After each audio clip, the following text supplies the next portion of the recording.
कार्तिक महात्म कथा अध्याय 5। राजा पृथु बोले, हे नारद जी, आपने कार्तिक मास में स्नान का फल कहा। अब अन्य मासों में विधि पूर्वक स्नान करने की विधि, नियम और उद्यापन की विधि भी बतलाइए।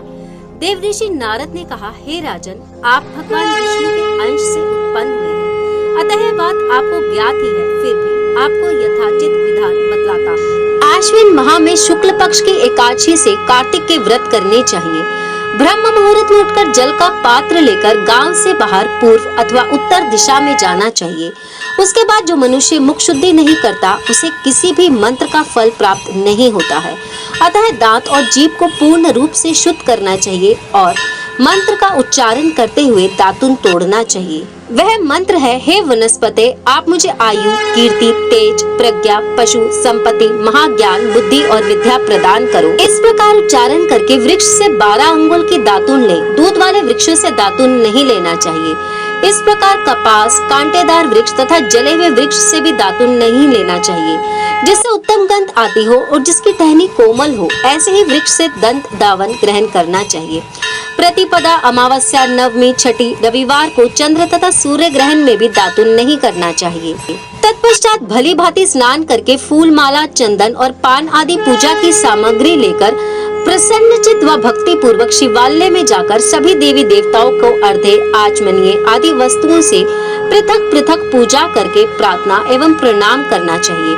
फिर भक्तों के स्वर में स्वर मिलाकर श्री हरि का कीर्तन करना चाहिए। मंदिर में जो गायक भगवान श्री हरि का कीर्तन करने आए हों, उनको माला, चंदन, तांबूल आदि से पूजन करनी चाहिए, क्योंकि देवालयों में भगवान विष्णु को अपनी तपस्या, योग और दान द्वारा प्रसन्न करते थे।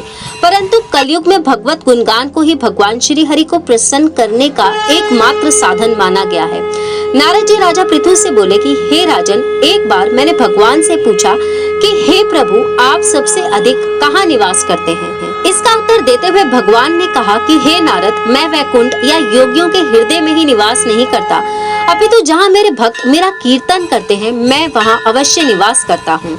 जो मनुष्य चंदन, माला आदि से मेरे भक्तों का पूजन करते हैं, उनसे मेरी ऐसी प्रीति होती है कि जैसे कि मेरे पूजन से भी नहीं हो सकती। नारद जी ने फिर कहा, शीरीष, धतूरा, गिरजा, चमेली, केसर, कंदार और कटहल के फूलों व चावलों से भगवान विष्णु की पूजा नहीं करनी चाहिए।